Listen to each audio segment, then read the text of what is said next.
Ladies and gentlemen, this is Season 6, Episode 20, Viva Las Pegasus. The episode in which we go to Las Pegasus in order to try and stop the evil and horrific Gladmane from taking advantage of people, and yada yada yada, and then Flim and Flam is there, and they're stupid, and there's some other stuff that goes on.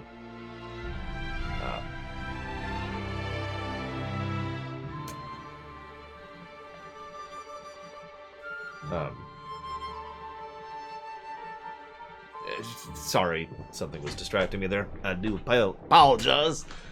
Ladies and gentlemen, I do mistake me here for being terrible and distracted. Let's rewind a second here. So, first of all, once again we see the idea of the map being on the fritz mentioned, and then immediately moved on from. I mean, it's a cool idea. They've never done anything with it, so that's whatever. But what we do see is that, once again, the map is one of the greatest narrative tools in the history of fiction. I'm not kidding. It really, there's a reason I've gushed about that stupid map in like 5 or 6 episodes at this point.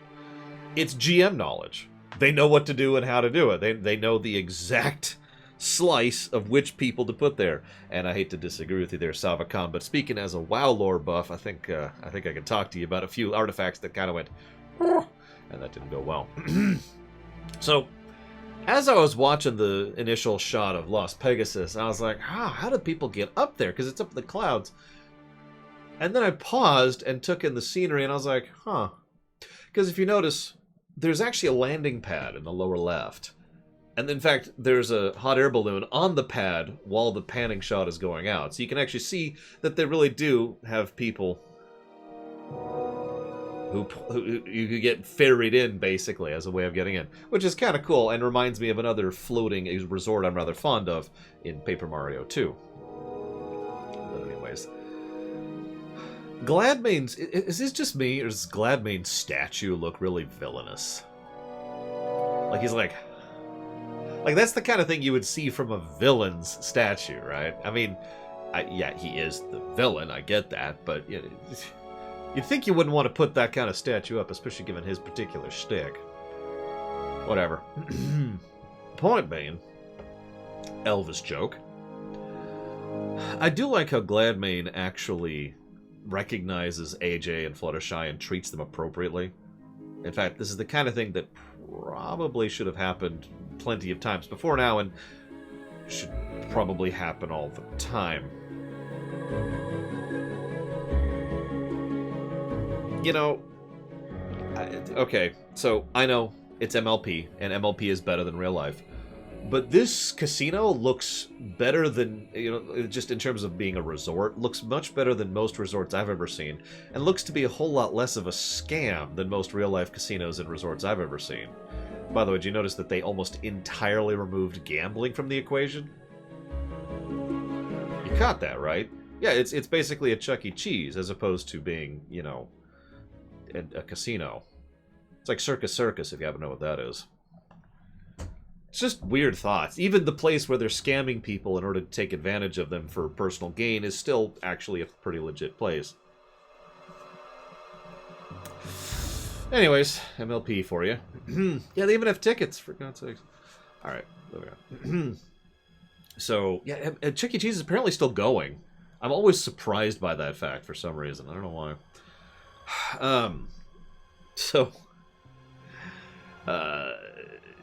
Jim Barnes, or Jim Burns, I never remember how to pronounce it, is the person who voices Gladmane.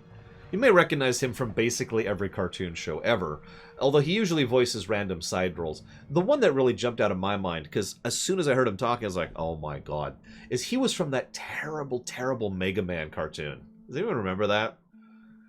And you're probably thinking, who did he voice? Like, 8 separate characters. He was Dr. Light and Pharaoh Man and just a whole bunch of random people. Anyways, point being. So, then there's a great scene where AJ hears Flim's voice and just kind of slowly turns into a glare. And she just stops walking and just stands there glaring at nothing in particular. I love that. She also, so yeah, the irony of the situation is obviously both the characters, most notably Applejack, and we, the audience, are more familiar with Flim and Flam. This is actually a 1-2 punch for the audience as much as it is for the characters. What I mean by that is we see this and presume that Flim and Flam are the source of the problem. They're actually not. But interestingly enough, they are critical to its perspective, and we once again see how the map is involved here. By the way, I can't imagine how people don't like the map act. But then again, I can't imagine how people like black licorice, so what the hell do I know? Flim and Flam serve as the perfect hook. Any good GM knows how to use this when it comes to D&Ding, which I am obviously not a good GM, but I know how good GMs work, and that is, you have the actual quest, and it's right here. But you don't expect your audience, your characters, to stumble into the quest, so you have something called a hook. Now, there's lots of ways the hook can take place. The most typical example you've probably ever heard is you're in a tavern and then something happens, right?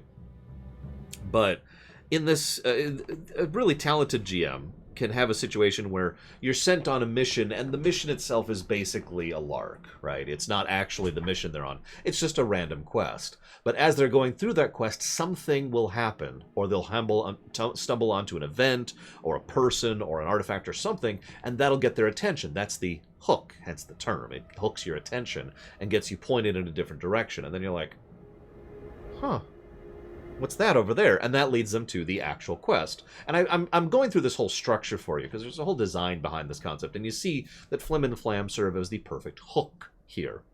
Because they then immediately get their attention of the fact that something's wrong and draw their attention into that particular direction. It's like, okay, look over here.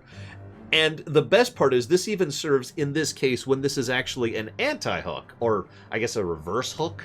It's a push instead of a pull. I refuse to deal with Flim and Flam, so I'm going to look into everything else in the area, which leads to them finding the actual quest problem, which is Gladmane, not Flim and Flam. So we see how it still works, even with regards to Applejack, and in fact, probably uniquely worked for Applejack. Anyways, so Gladmane's mark. I noticed this as about this point in the episode. I noticed that Gladmane's mark is 3 coins with little shiny marks. Now, you can interpret that however you want, but my first thought upon seeing that was, oh, fake gold. But then I thought about it for a moment. I was like, no, it's worse than that. Those are coins shined up to look nicer than they are. I'll come back to that in a minute. There's a bit of foreshadowing. Gladmane appears more openly, antagonistic at several points. Also true, Imperial Star Destroyer. Once again, we see the GM nature of the map really is getting in here. Gladmane mentions that he's also afraid of the competition that Flim and Flam would present, which is actually stupid, but we'll come to that later. I should probably mention something at this point, and it's one of those interesting things, and unfortunately, I don't actually remember the word, and I couldn't remember the word when I was writing my notes down, so forgive me for stumbling through this explanation. But there's a thing where you don't really have a lot of self-confidence, and you're just worried about something in general, and there's a word for that, and I can't think of what it's called.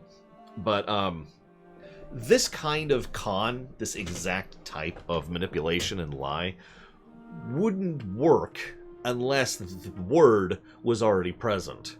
Unless you were already I guess doubt is a good word for this. Unless you were already doubting yourself, or doubting your friend, or doubting your partner, or whatever, right?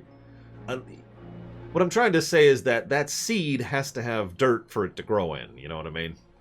This is something that's very true in real life, and is assuredly true in MLP. You can't just say something and expect people to believe it.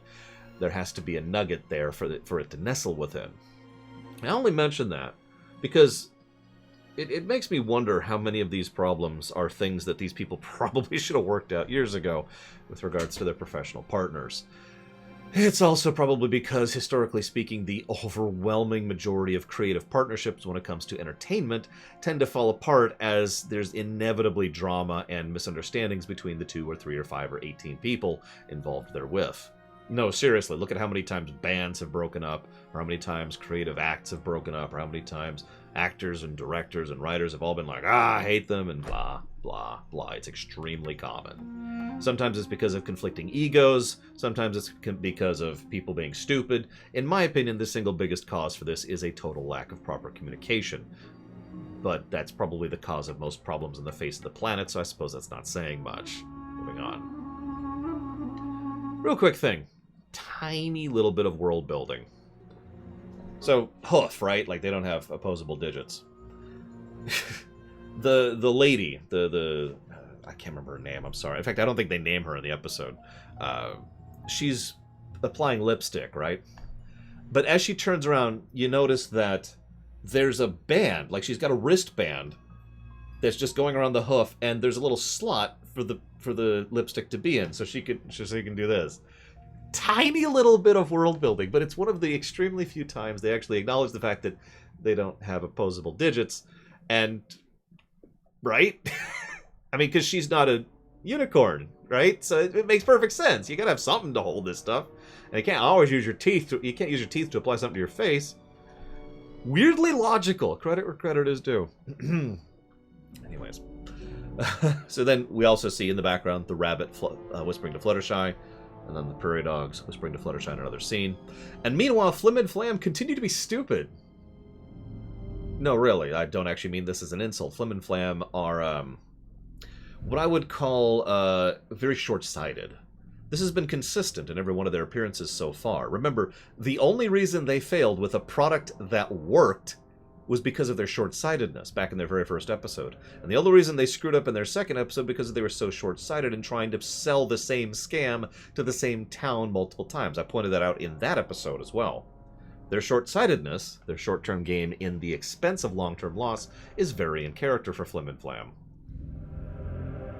So, the idea of them being, very stupid, to put it bluntly, in this and actually believe Gladmane, despite all evidence to the contrary, makes perfect sense, especially considering the whole professional relationship problem I mentioned earlier. After all, both of them probably really do think these things about each other, and therefore are more than willing to believe it when they are told the other thinks that about them. But then Applejack is like, hey, and, they're like, oh, well, Applejack says it, so it has to be true. I love the fact that the only reason they believe it is because Applejack says it, by the way. That's amusing, not only because it's a neat usage of Applejack's power, but also because it really shows how stupid these two really are. Really, structure the scene for a second here. All right, my brother is stupid. Oh yeah, well, my brother is stupid. How do you know that? Well, Gladmane says it. Yep, and Gladmane said it to me. But we're telling you that Gladmane is profiting from you two fighting. Yeah, but why would he lie?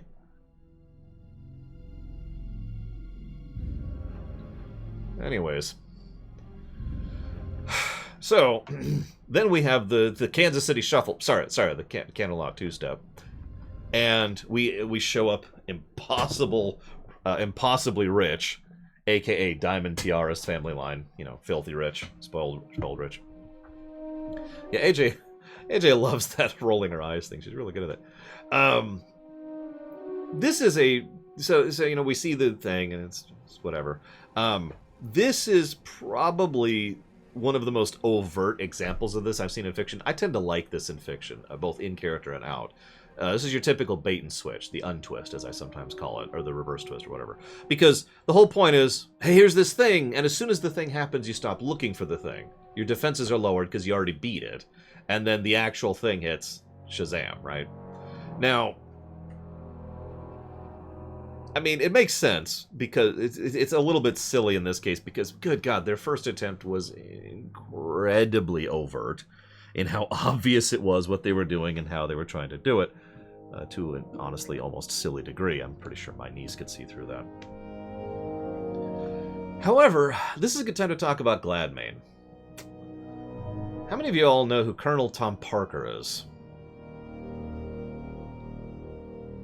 Now, I don't know the man, for obvious reason, because, why would I? But, by all accounts, in my relatively limited investigations, in terms of music history, the man was a disgusting, despicable snake who was actively going out of his way to abuse and misuse Mr. Presley in order to advance his own career and prestige and money and etc. Or in short, he was a typical music license label individual. He was just the personal manager in this case. But he was still part of the license label industry that I constantly point out, once again without hyperbole, is legitimately evil. So yeah, Tom Parker who is Elvis Presley's manager, by the way, if I didn't get that across, is absolutely who this guy is modeled after. I know he's got the but no, this guy is modeled after Tom Parker. Everything about how he operates, how he talks, how he works, and everything he says is clearly that guy. I bring this up, too, because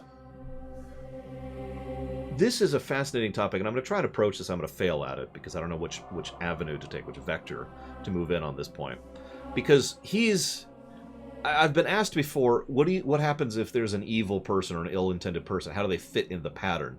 And I've kind of pushed that topic off, because, I wanted to talk about it when it came up. Well, here it is. Gladmane, I don't know if I could call him evil in the strictest sense of the word. What he is he is someone who is... I guess abuser is the word, but that sounds too harsh. So let's just go with he is someone who abuses the system. An exploiter might actually be a better word there. And this is so true and has happened so many times in real life. Because people do this. It's like, let me give you a direct, immediate example of this, okay? Yesterday, I was at the car repair place to get my car checked out. They did the initial check for like something that's $50 or something like that, right? And it turns out they need to do additional repair work, which is going to be happening tomorrow. Now here's the thing. The lady there said, well, since you're coming back Monday, why don't you just come back Monday, and then we'll build this all into one bill, one thing, and that'll make it much easier in just one charge, and then you'll be done and done. I said, okay, no problem. Did you catch the problem there? The problem is she is presuming that I'm going to go ahead and come back on Monday and then finish paying the bill. If I just decided to peace out and say screw her, then that would never get paid and that would never get done. And she is just out, and her company is out like $50 or whatever for the time, service, and work. Now, I am going to show up tomorrow, and I am going to pay that because I am not a horrible person. But someone who is an exploiter would look at that and be like, ooh, and would abuse that system. Make sense? Now again, that's a bad example per se, but it is still an example of that concept, because most of these kinds of exploits of systems tend to happen in the honor system variant. For those of you who don't know what that means, the honor system is just kind of this bubble of, well, nothing is legally or practically functionally binding you to a thing, but you do a thing, and so you say something's going to happen, and therefore something's going to happen, right? The honor system. You don't have to make a rule saying, don't walk in and shoot up the place, because that's a horrible example. You don't make a rule saying, don't take all of the free samples at the grocery store, because you don't think you'd need to. You'd think that could just be an honor system thing, right? Like, that's how that should work. And then there are the occasional assholes, because that's who they are, who show up and just kind of take everything. Yeah, Halloween candy left on a porch. That's another excellent example of abuse of a system. People can just show up and say, oh, take, right? Now, this is Gladmane in a nutshell. Now, if it's not obvious by my tone, I despise that kind of person. Because you know what that kind of person does? Ignoring the fact that they're being greedy and selfish. Let's just ignore that for a moment. There's also the fact that they are demonstrably making things worse for everyone else. Because what usually happens when someone exploits the system is the system gets worse for everyone because one asshole decided to try and take advantage of it. When I built let me use another example. When I built my my rule set, the Megasan rule set, which I use for my D&D campaigns, I built it, and then within a few minutes of the very first session, one of my players had already come up with a way to completely game the system, to completely abuse and exploit a loophole in the system. Now, I had two choices. I could try to sit down and break down the system and make it worse for everyone in order to try and accommodate for that. Or I could say, hi, I'm the GM, and slam down on that in order to not make the actual system, in case it was a crafting thing, worse for everyone else who wants to just have fun with the system.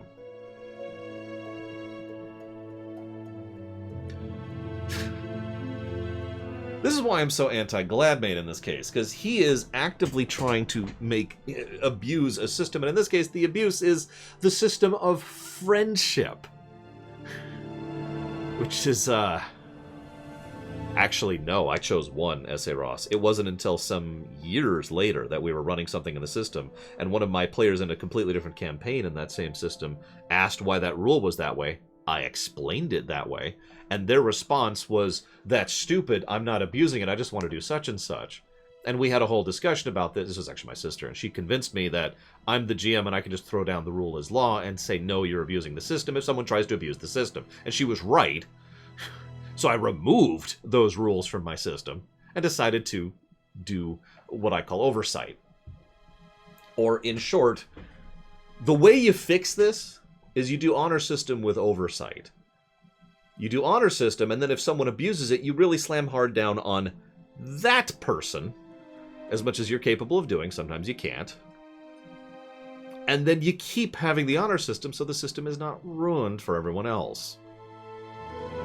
I'm sorry for hammering this point in, because in my opinion, this concept of abusing of systems, abusing of trust, and exploiters legitimately has made the planet, the societies that we live in, worse throughout all of human history.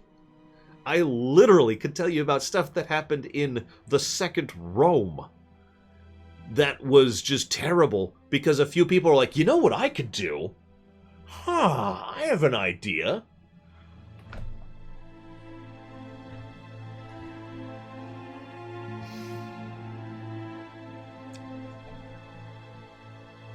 Anyways. You notice, by the way, the trend of the outcasts continues throughout this episode. Yeah. So, getting back to my point. Let's pull back to the episode proper. So Gladmane is abusing friendship to make things worse for everyone. Now, if this was real life, what probably would have happened is what I call escalation. Everything's cool, one person does something, so we escalate the lineup, then someone else does something, so we escalate the lineup, and this tends to be how real life works. This is actually how much of the system of legality works here in this country. I'm not sure about other countries. But it tends to be a fairly common process of escalation.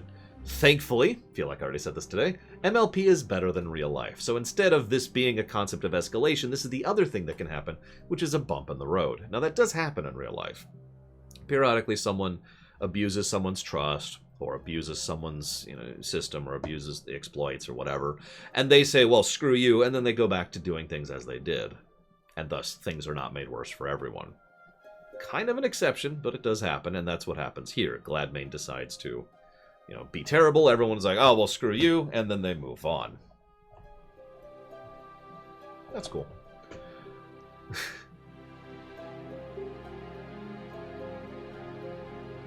I mean, I agree with that Suffocom completely, but let's not get into that right now. So then the episode ends. Now, so far, I've liked this episode. Now, I'm not saying Flim and Flam need to be reformed, but I absolutely hate the last, 50 seconds of this episode. Because what happens is Flim and Flam decide to sell, and I hope you paid attention, literally nothing. An empty stadium for half price. And then, as a direct consequence of that, we have a very clear wah-wah ending. Now, one of the arguments I've heard in real life, which pisses me off to no extent, is, well, the person who is selling snake oil is not to blame. It's the person buying snake oil who takes 100% of the blame there. I've heard that argument more often than I probably should.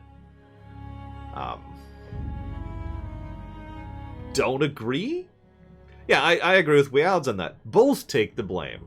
I mean, obviously the person buying the snake oil takes some of the blame there. But the person selling the snake oil can go to freaking hell. Because they're selling snake oil.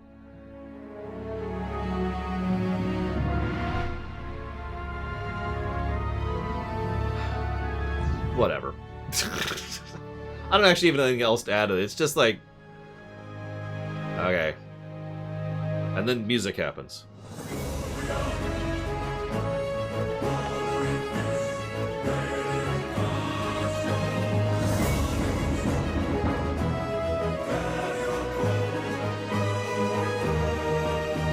I'm gonna pause that, because we're done. We're done. I don't have anything else to add. So we gotta raise the wah-wah counter, because... Bleh. I suppose this counts for a continuity counter. And so a continuity counter is what shall be up there. And I hope we never see these two again. What's funny is I haven't liked any of the episodes they're in. It's not really because of them. It's just because most of the episodes they're in are worse, are badly written. In fact, I would say this is probably the best written episode these two have been involved in thus far. Where's the continuity counter? There it is. There it is. So we got to up the wah-wah. And we got to up the continuity counter. So... Yeah, it could be that they weren't the focus, and that was why it worked a little bit better. You'll notice they were still stupid. On brand. How do we rate this one? This is by Michael Vogel, Kevin Burke, and Christoph Wyatt, who have a weird track record. And Kevin Burke and Christoph Wyatt have only written one episode before now, so... I admit, this is a pretty forgettable episode. It's no wonder that why I barely remembered it when I went back through it. Even the big clever twist isn't that cleverly presented. Allow me to elucidate a little bit. So, haha, we did the initial twist, but then we actually tricked you. They did two things wrong with that. First of all, the initial twist was way too obvious. It was extremely... Unless Gladman has literally no peripheral vision whatsoever, he could see this right here, right? Like, I can see that without even trying. If I was just looking straight, I could still see that without even trying. It's extremely obvious. Never mind the fact that there's a sound and the fact that the thing is glowing green. So, there's also the fact that he's clearly being baited, and he could hear his own voice in the distance, and yada yada yada. The only way that Gladman would think that this is the actual trick is if he believes that Flim and Flam are incredibly stupid, which, in fairness, they actually are. But the second way it fails is there's no actual, there's no aha kind of a moment when they actually trick him. Like, for example, let me give you a direct example. There's a bit where he's looking out the window as he's monologuing about how evil he is. And all the people are just wandering around doing their thing. You know what I would have done? So he's looking out the window, monologuing about how evil he is. And about halfway, I'd like a few seconds in, I'd have one of the ponies stop and be like, and just look up at him. You know, because he's visible up there in the glass booth. And then, like, a couple seconds later, I'd have a second pony stop, and then, like, 3 or 4, until everyone there is just stopped and looking up like, huh? Showing that they are actually hearing what's going on, rather than the fact that apparently no one is reacting whatsoever to his big revelation. Like, there's no... They don't do anything to earn the moment. It's just, oh, by the way, gotcha. And they also, there's no proper time period between the setup and the payoff. The setup happens and is rushed through in literally 2 scenes. The payoff is the very next scene. If you're going to do that kind of setup payoff kind of formula with regards to structuring your scenes, the setup should have been longer, there should have been a gap, and then there should have been a payoff here. Instead of just, oh yeah, we got you, psych. It all feels rushed and thrown together like someone who doesn't really properly know how to storyboard this kind of thing, negative to story. Now, it's still a decent enough episode, don't mistake me, but it is brought down by the fact that, in my opinion, it doesn't have anything really going for it. Flim and Flam are there, sure, but that's neither a positive nor a negative at this point. And Gladman himself just reminds me of how much people are despicable and terrible. And like I said, the twist, or the untwist that they use was improperly utilized, so I'm just left going, okay. The things I am left most reminded of in this episode is the nature of... Oh, right, I never actually finished talking about the pattern. Sorry, let's rewind. I apologize. I got off on talking about people who exploit and abuse the system.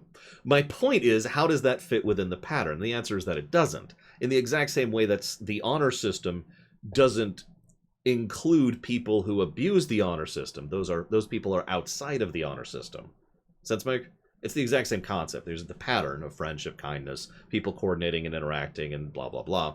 And then there's people who abuse that. These people are not part of the pattern. And by all visual indication, including the very nature of his cutie mark, it's very likely that Gladman chose that. And just like within real life, someone who chooses to not participate in being a decent freaking human being either causes escalation or is just a bump in the road and everything gets back to normal afterwards. And like I said, MLP is better than real life, so this is just a bump. There we go. Anyways. So, with all that, yellow works okay for me. I was actually going to put it green, below average, just because, again, there's not really anything that uplifts it, even to the average range for me. Like, this is not an episode, this is probably going on the skip list, not for being bad, but for simply being there. So, what do y'all think? I've seen two people's opinion here. Yeah, I noticed Twilight doesn't want to go to Las Pegasus. I'd be mad about not going to Las Vegas. It sounds like a cool place to hang out. By the way, this is the other thing I was going to say. The best part of the episode for me, and I am not joking, is the first, 50 seconds where we see the long shot of Las Pegasus. There's a lot of world building in that, 3-second pan-out shot. And again, the concept of this place is awesome. Yes, you are the person who said green. I had one person say green and one person said yellow. It's two people, Darth Pedoro. See, if you take one thing... I'm going to be really snarky. You take one thing, and the second thing, what you have is two things. Yeah, oh, God. If Pinkie Pie... Pinkie Pie would go there. And, that would be terrible. Oh, that would be awful. Pinkie Pie would just be like, ha ha, wee, woo.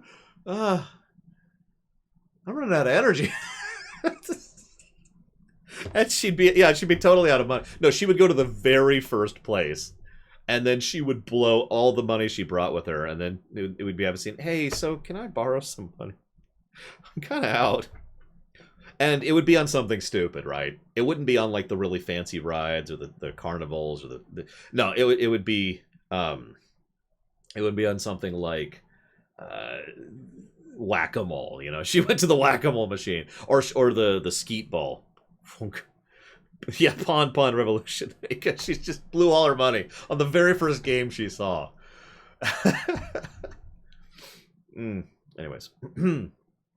I think this might actually be one of our first Applejack and Fluttershy combo episodes, too. I'm seeing several people saying yellow. I'm okay with yellow. I'm willing to budge on that one. Where's the colors? Here we go. So we'll say this is, whoop, that's the wrong thing. I always do that. This is an average episode, which I will probably never watch again.